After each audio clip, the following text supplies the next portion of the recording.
Hi everyone, આજે હું તમને ધોરણ 10માં ગણિતમાં ચેપ્ટર નંબર 3 દ્વિચલ સુરેખ સમીકરણ વિશે ભણાવીશ.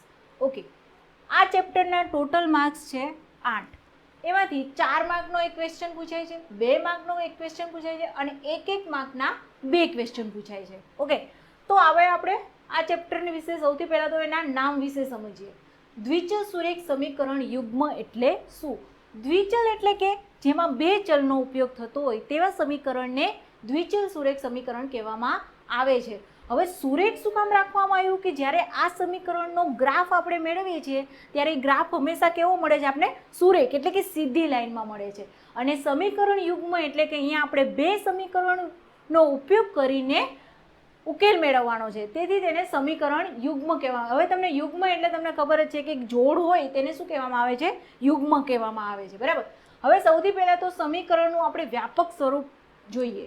બરાબર, એટલે કે સમીકરણને કેવી રીતે દર્શાવવું? ax plus by plus c is equal to 0. X અને વાય શું બતાવે છે? ચલ. એક્સ અને વાય શું છે? ચલ.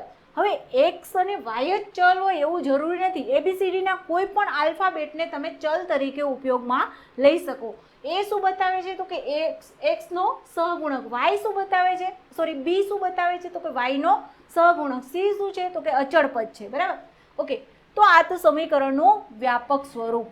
હવે 2 સમીકરણ હોય તો તમે આવી રીતે લખી શકો: a1 b1 c1 a2 x plus b2 y plus c2 is equal to 0.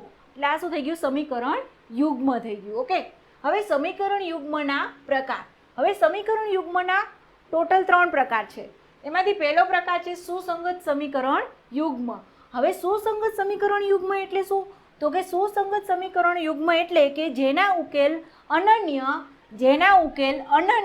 અને અનંત મળતા હોય તેવા સમીકરણ યુગ્મને શું કહેવામાં આવે છે?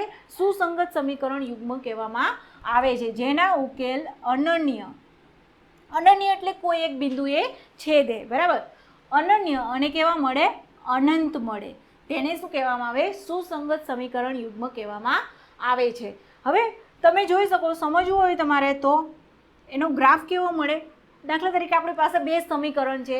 એક સમીકરણનો ગ્રાફ આપણે આ ટાઈપનો મળે છે કે આવી રીતના, અને બીજા સમીકરણનો ગ્રાફ આપણે આ ટાઈપનો મળે છે. બરાબર. તો અહીંયા આપણે એક છેદ બિંદુ મળે છે. તો કે આ જે છેદ બિંદુ મળ્યું એ આપણો શું છે? ઉકેલ છે. બરાબર. ધારો કે અહીંયા એક્સ કહી દો અને આ વાય કહી દો, તો આ એક્સ અને વાય શું છે? આપણા આપેલા સમીકરણના ઉકેલ છે. બરાબર. તો એને આપણે શું કહી શકીએ? અનન્ય ઉકેલ કહી શકીએ. હવે અનંત ઉકેલની વાત કરીએ તો અનંત ઉકેલમાં કેવી રીતના આપણે ગ્રાફ મળશે? અનંત ઉકેલનો ગ્રાફ આપણે મળશે આ રીતનો. અનંત ઉકેલનો આપણે ગ્રાફ મળશે. ધારો કે સમીકરણ નંબર 1 નો આ ટાઈપનો ગ્રાફ મળ્યો આપણે, અને સમીકરણ 2 નો ગ્રાફ તેની ઉપર સંપાત થઈ જશે. ઓકે, સમીકરણ 1 નો ગ્રાફ ઉપર બીજા સમીકરણનો ગ્રાફ તેની ઉપર સંપાત થઈ જશે. એટલે કે તેના ઉકેલ કેટલા મળશે? અનંત, 1 કરતાં વધારે. ઘણી બધી જગ્યાએ તમે એના ઉકેલ જોઈ શકો છો. દાખલા તરીકે તમે અહીંયા જુઓ તો અહીંયા એક ઉકેલ મળ્યો x1 y1. બરાબર. બીજો ઉકેલ ધારો કે અહીંયા છે તો x2 y2. આવી રીતના અનંત ઉકેલ મળે છે. અનંત ઉકેલ એટલે કેવા? કે 1 કરતાં વધારે ઉકેલ મળે તેને શું કહેવાય? અનંત ઉકેલ. અને એનો ગ્રાફ કેવો મળશે તમને? તો કે એક રેખા ઉપર બીજી રેખા સંપાત થઈ જશે. ઓકે, અસંગત સમીકરણ યુગ્મ. અસંગત સમીકરણ યુગ્મમાં શું હોય કે તેના ઉકેલ મળશે નહીં. જ્યારે તમને 2 સમીકરણ આપ્યા હોય અને એ બંને સમીકરણ કેવા હોય? અસંગત હોય, તો તેના ઉકેલ મળશે નહીં. એટલે તમે ડાયરેક્ટ જ કહી શકો, જો સમીકરણ જે આપણા આપેલા છે એ સમીકરણ અસંગત હોય તો તેનો ગ્રાફ કેવો મળશે? અસંગત સમીકરણ યુગ્મનો ગ્રાફ કેવો મળે? આ ટાઈપનો મળે. 2 સમાંતર રેખા મળશે. હવે આ બંને સમાંતર રેખા ક્યારેય એકાબીજાને છેદશે નહીં, અને જો બંને રેખા એકાબીજાને છેદે નહીં તો આપને ઉકેલ મળે નહીં. તો અહીંયા અસંગત સમીકરણ યુગ્મમાં શું થશે? ઉકેલ મળશે નહીં. ઓકે, અને અવલંબી સમીકરણ યુગ્મ એટલે કેવું? તો કે જેનો ઉકેલ અનંત મળે. તો મેં તમને ત્રણેયના ગ્રાફ સમજાવ્યા અને ત્રણેયની ડેફિનેશન. હવે સુસંગત સમીકરણ યુગ્મની વ્યાખ્યા શું? તો કે જેના ઉકેલ અનન્ય અને અનંત મળે. અનન્ય ઉકેલ એટલે શું? તો કે બે રેખાઓ કોઈ એક બિંદુએ છેદે, બે રેખાઓ કોઈ એક બિંદુએ છેદે ત્યારે એક ઉકેલ મળે છે, એને તમે શું કહી શકો? અનન્ય ઉકેલ. અને અનંત ઉકેલ એટલે શું? તો કે એક રેખા ઉપર બીજી રેખા સંપાત થઈ જાય ત્યારે એક કરતાં વધારે ઉકેલ મળે છે, તેને શું કહેવાય? અનંત ઉકેલ કહેવાય. બરાબર. અને અસંગત સમીકરણ યુગ્મ એટલે કેવા? તો કે એની જે ગ્રાફ આપણે મેળવીએ ત્યારે એનો ગ્રાફ કેવો મળે છે? તો કે સમાંતર, બે સમાંતર લાઈન મળે છે, એકાબીજાને સમાંતર લાઈન મળે છે. અને એ બંને એકાબીજાને સમાંતર લાઈન જે છે એ ક્યારેય એકાબીજાને છેદતી નથી, તેથી તેના ઉકેલ મળશે નહીં. અને અવલંબી સમીકરણ યુગ્મ એટલે કેવા? તો કે જેનો ઉકેલ કેવો મળે? આપને અનંત મળે. અને અનંત ઉકેલ મળે એટલે એનો ગ્રાફ કેવો હોય? એક લાઈન પર બીજી લાઈન સંપાત થઈ જાય. અને એક લાઈન પર બીજી લાઈન સંપાત થાય તો તેના સમીકરણ યુગ્મ પણ કેવા હશે? સુસંગત સમીકરણ યુગ્મ.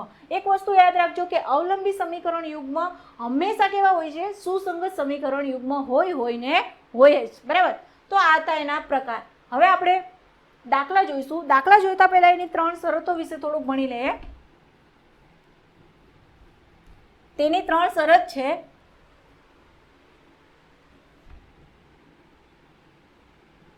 એક તો છે A1 upon A2 does not equal to B1 upon B2.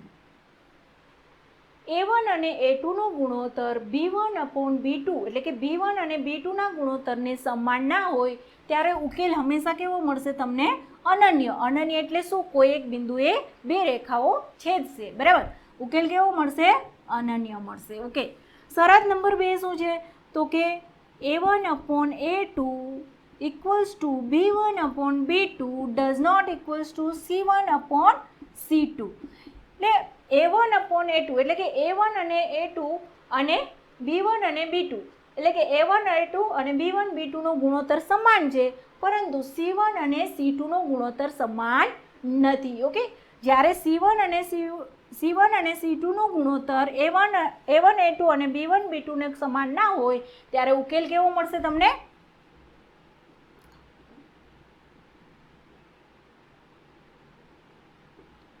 ઉકેલ મળશે નહીં. ઓકે. જ્યારે C1 અને C2 નો ગુણોત્તર સમાન ના મળે ત્યારે ઉકેલ મળશે નહીં. ઉકેલ ન મળે તો બંને લાઈનો કેવી મળતી હશે? તમને સમાંતર મળતી હશે. શરત નંબર 3 શું છે? કે A1 upon A2 equals to B1 upon B2 equals to C1 upon C2. આ ટાઈપની શરત સાબિત થઈ જાય એટલે કે આ ટાઈપની શરતને જો અનુસરે આપણા સમીકરણો તો શું થશે? ઉકેલ કેવો મળશે? આપને અનંત મળશે. તો તમે આના ઉપરથી તમે સમીકરણનો પ્રકાર બી લખી શકો. તમે 1 માર્કમાં આવા ક્વેશ્ચન પૂછી શકે. બરાબર.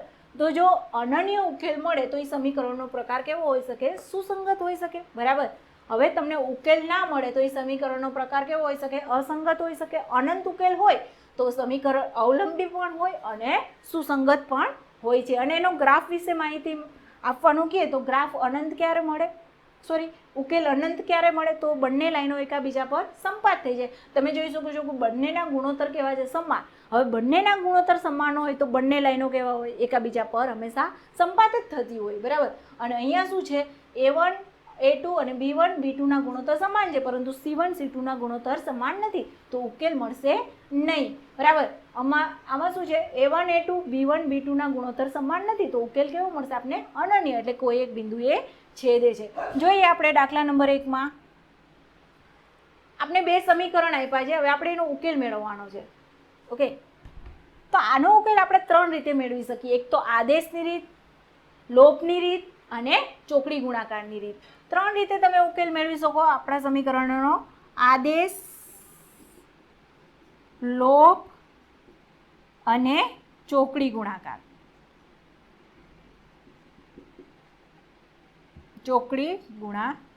ઓકે. ચલો, તો સૌથી પહેલા તો આપણે આ સમીકરણમાં શું જોવું પડે? 3 શરતમાંથી કઈ શરતનું પાલન થાય છે.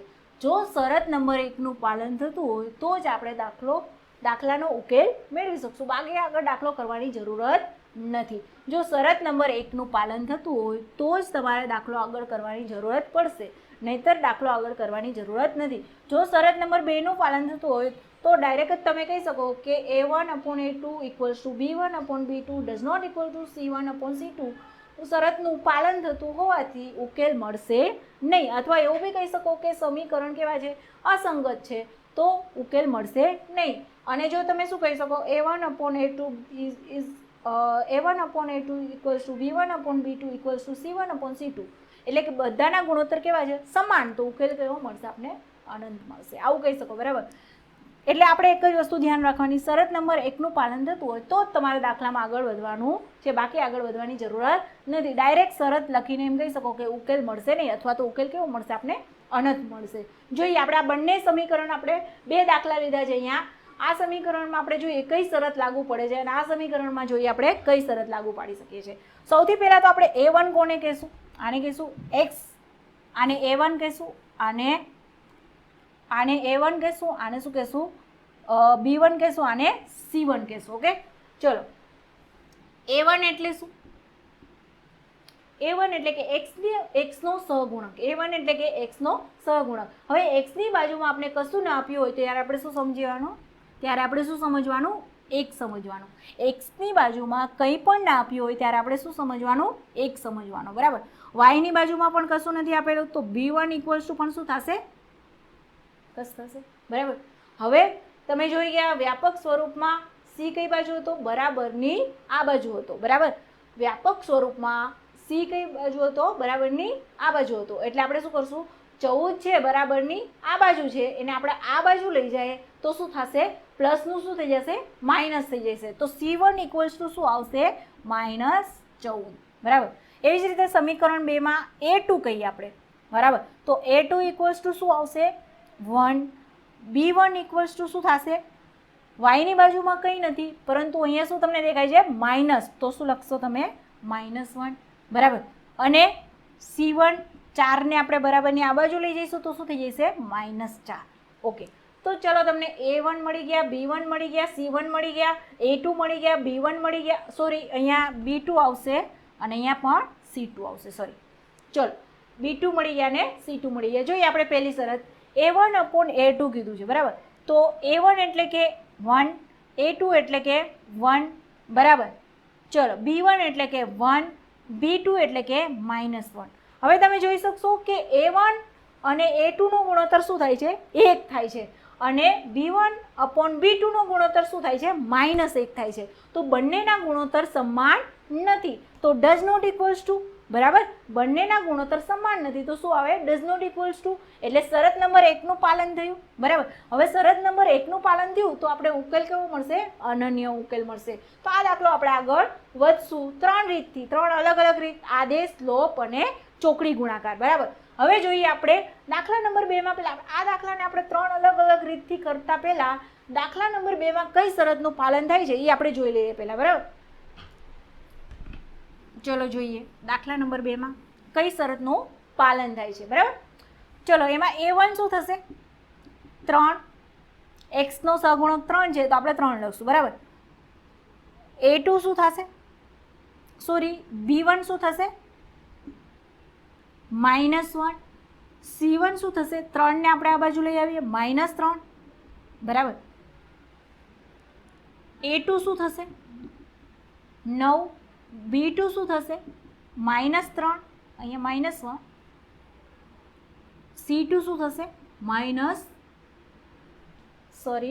3 આવશે, -3, અહીંયા -9.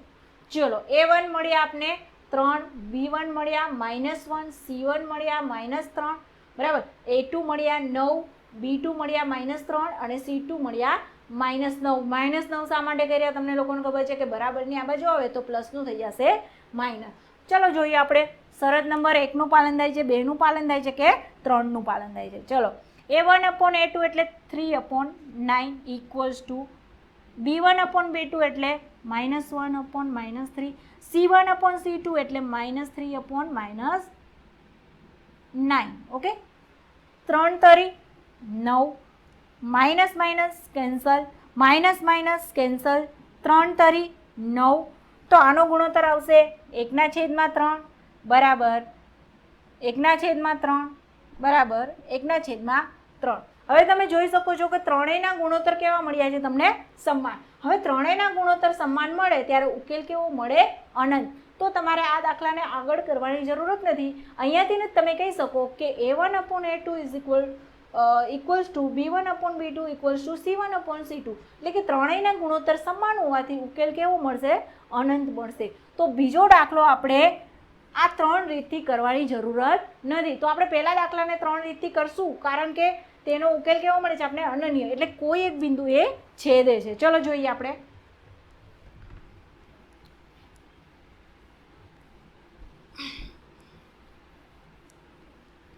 પહેલા આપણે આદેશની રીત જોશું.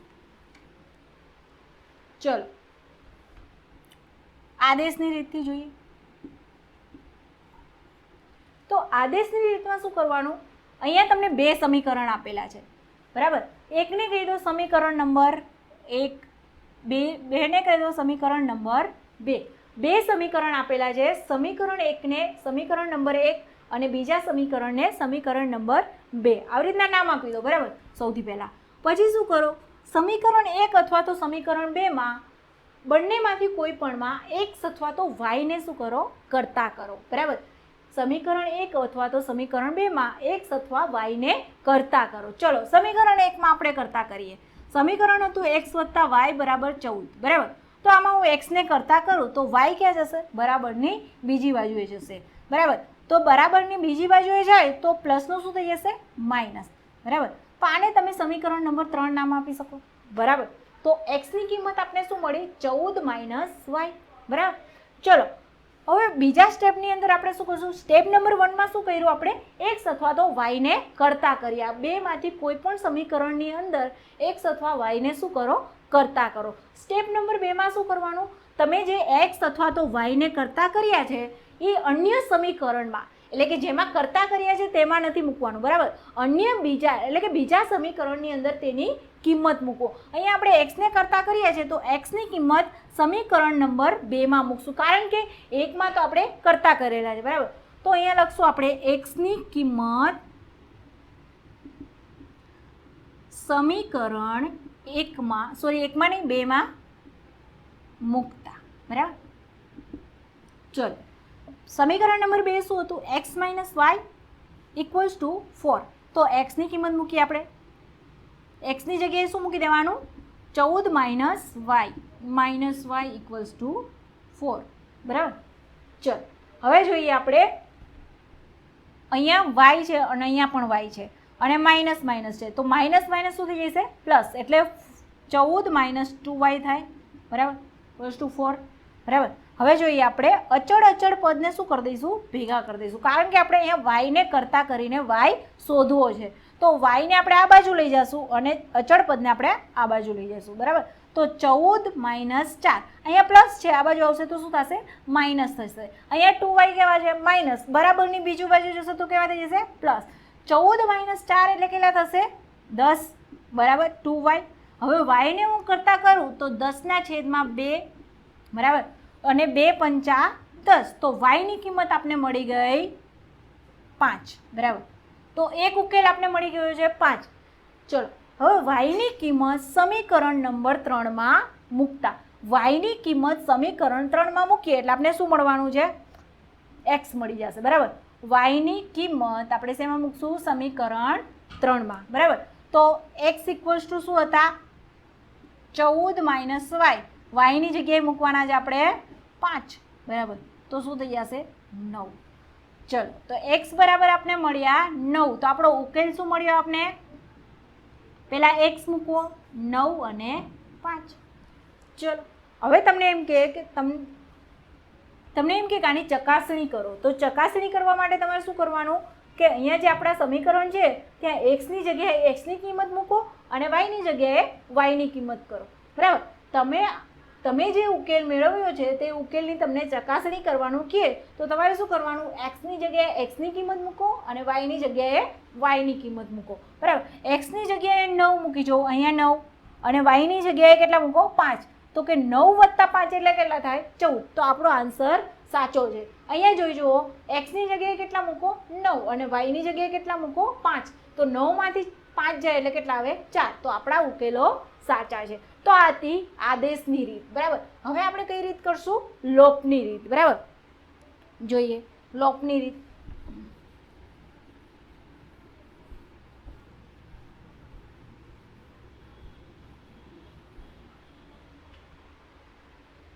લોપ. રીત નંબર 2 લોપ.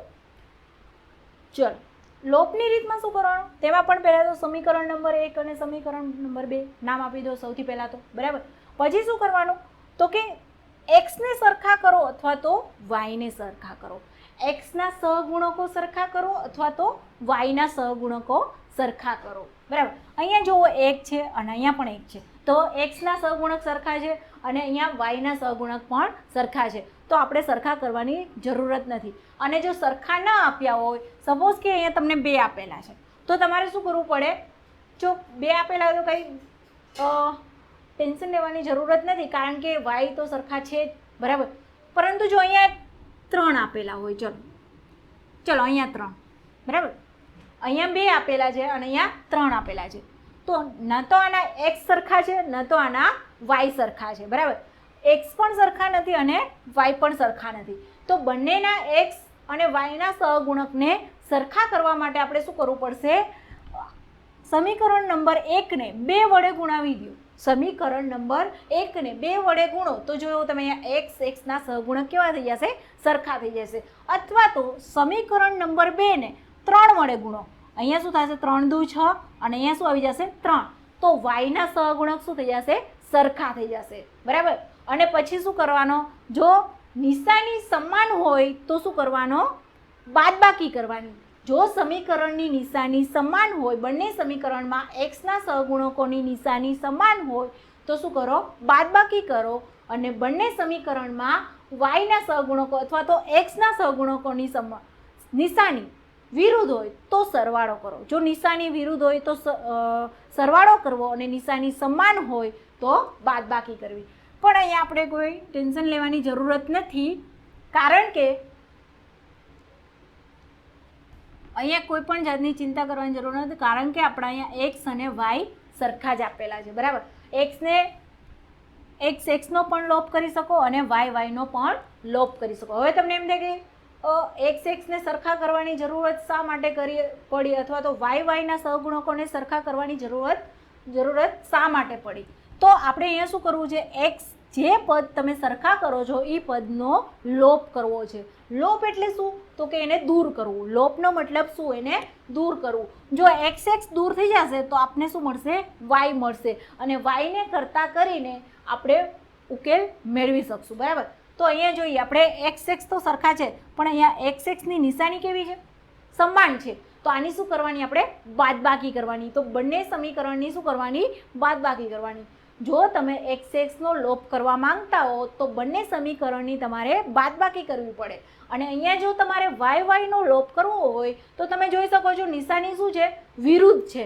તો અહીંયા શું કરવું પડશે? તમારે સરવાળો કરવો પડશે. બરાબર. હવે અહીંયા સરવાળો જ કરીએ આપણે, કારણ કે આપણે નિશાની બદલવાની જરૂરત ના પડે. સરવાળો કરવો ઇઝી પડે. બરાબર. ચલો, એક્સ વત્તા વાય એટલે કે સમીકરણ અહીંયા પહેલાં આવું લખી દઈએ આપણે. સમીકરણ નંબર 1 અને 2નો સરવાળો કરતા. બરાબર. સમીકરણ નંબર 1 અને 2નો સરવાળો કરતા એક્સ વત્તા વાય બરાબર 14, એક્સ માઇનસ વાય બરાબર 4. ચલો આ બંનેનો સરવાળો કરીએ. જો સરવાળો કરો તો નિશાની બદલવાની જરૂરત નથી, પરંતુ જો બાદબાકી કરો તો નિશાની બદલવી પડશે, કારણ કે પ્લસનું તમારે માઇનસ કરવું પડશે અને માઇનસનું પ્લસ કરવું પડશે, કેમ કે ઓછે ઓછે વત્તા થશે અને વત્તે ઓછે ઓછા થશે. બરાબર. ચલો હવે જોઈએ, અહીંયા પ્લસ છે તો એક્સનો તો લોપ થશે નહીં, કારણ કે 1 ને 1 કેટલા થઈ જશે? 2 થઈ જશે. બરાબર. એટલે 2x. અહીંયા જોવો જોઈએ, વાયમાંથી વાય જાય તો 0 આવે જવાબ. તો આ બંનેનો શું થઈ ગયો? લોપ થઈ ગયો. બરાબર. ચલો અહીંયા શું છે? 14 + 4 એટલે કેટલા થશે? 18. હવે એક્સને તમે કરતા કરો તો 2 ક્યાં જશે છેદમાં, બરાબર. તો 2 × 9 = 18, તો એક્સ મળી ગયા તમને 9, બરાબર. ચલો હવે એક્સની કિંમત તમારે શું કરવાનું, સમીકરણ નંબર 1 અથવા તો 2 બેમાંથી કોઈ પણ એકમાં મૂકી શકો, બરાબર. એક્સ બરાબર 9 ને સમીકરણ 1 માં મૂકતા. ચલો સમીકરણ 1 માં મૂકીએ. સમીકરણ 1 શું છે, x + y બરાબર 14. તો એક્સની જગ્યાએ શું મૂકવાનું છે તમારે, 9 + y બરાબર 14. હવે હું વાયને કરતા કરું તો 9 ક્યાં જશે, 14ની બાજુમાં. હવે 9ને આપણે 14ની બાજુમાં મોકલવા હોય તો પ્લસનું શું કરવું પડે, માઇનસ કરવું પડે. અને 14માંથી 9 જાય તો કેટલા આવે, 5. તો અહીંયા આપણે ઉકેલ શું મળ્યો, 9 અને 5. તો તમે જોઈ શકો છો કે આદેશની રીત અને લોપની રીતમાં સરખો જવાબ આવે છે, બરાબર. તો આથી લોપની રીત. આદેશની રીતમાં શું કરો, સમીકરણ 2 આપને આપેલા હોય એમાંથી કોઈ પણ એક સમીકરણમાં શું કરો, એક્સ અથવા વાયને કરતા કરો. અને એક્સ અને વાયને કરતા કરી પછી એક્સની કિંમત અન્ય સમીકરણમાં મૂકો તો તમને ઉકેલ મળી જશે. લોપમાં શું કરો, કોઈ પણ એક્સ અથવા તો વાયના સહગુણકોને સન્માન કરો. બંને સમીકરણની અંદર એક્સ અથવા વાયના સહગુણકોને સન્માન કરો. અને જો નિશાની સમાન હોય બંને સહગુણકોની તો શું કરો, બાદબાકી કરો. અને નિશાની વિરુદ્ધ હોય તો બંને સમીકરણનો સરવાળો કરો, બરાબર. અને કોઈ પણ એકનો શું થઈ જશે, જે બાદબાકી હશે તો બંને વિરુદ્ધ નિશાનીનો શું થઈ જશે, લોપ થઈ જશે. અને અન્યનો શું થશે, સરવાળો થશે, બરાબર. તો સરવાળો થઈને શું થશે, આપણે કોઈ પણ એક્સ વાયનો લોપ થઈ જશે તો શું થશે, એક્સ મળશે. અને એક્સને કરતાં કરીને તમે એક્સ મેળવી શકશો. અને એ એક્સની કિંમત સમીકરણ 1 અથવા તો 2 કોઈ પણ એકમાં મૂકી શકો છો. હવે લાસ્ટ ચોકડી ગુણાકારની રીત, બરાબર.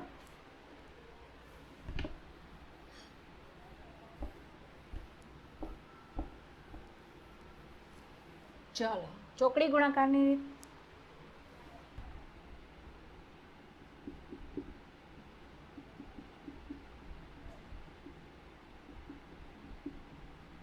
ચલો ચોકડી ગુણાકારમાં શું કરવાનું, સૌથી પહેલાં તો આપણે આને શું કરીએ, આ બાજુ લઈ લઈએ. 14ને આપણે આ બાજુ લઈ લઈએ.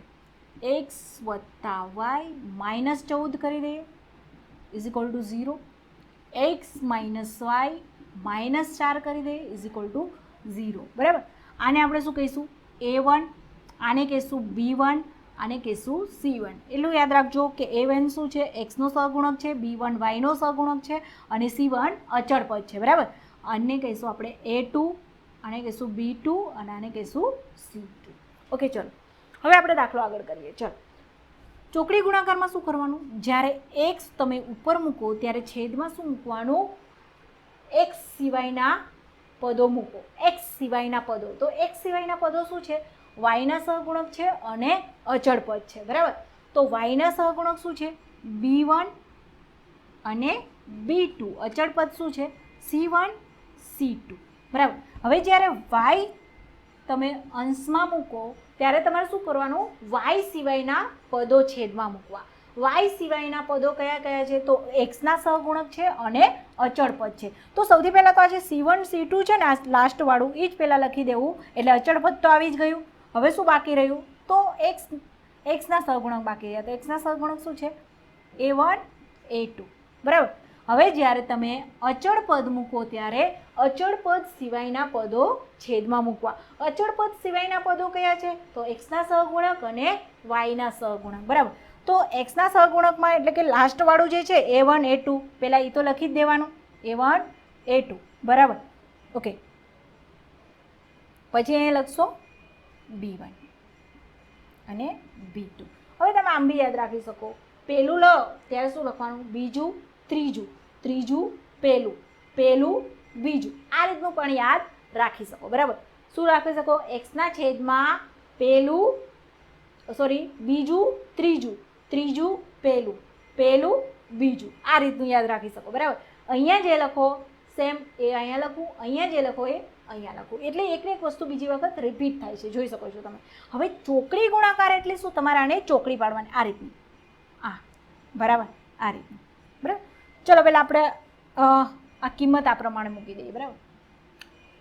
ચલો ચોકડી મળી એટલે શું થશે એક્સ b1 એટલે શું મૂકશું આપણે b1 એટલે કે 1 બરાબર b1 એટલે કે 1 અહીંયા લખી દઈએ આપણે અહીંયા બરાબર અહીંયા લખી દઈએ x છેદમાં b1 એટલે શું લખશું આપણે b1 એટલે કે y નો સહગુણક 1 લખશું બરાબર અને b2 એટલે કે અહીંયા y નો સહગુણક -1 થશે બરાબર હવે c1 એટલે કે -14 થશે બરાબર c1 એટલે -14 c2 એટલે -4 ઇક્વલ્સ ટુ y એટલે શું થશે તો કે c1 શું છે -14 અથવા તો આ જે લખ્યું છે એ લખી દો -14 અને -4 અને પછી શું લખવાનું એક્સના સહગુણક શું છે 1 1 બરાબર અને અચળ પદ એટલે શું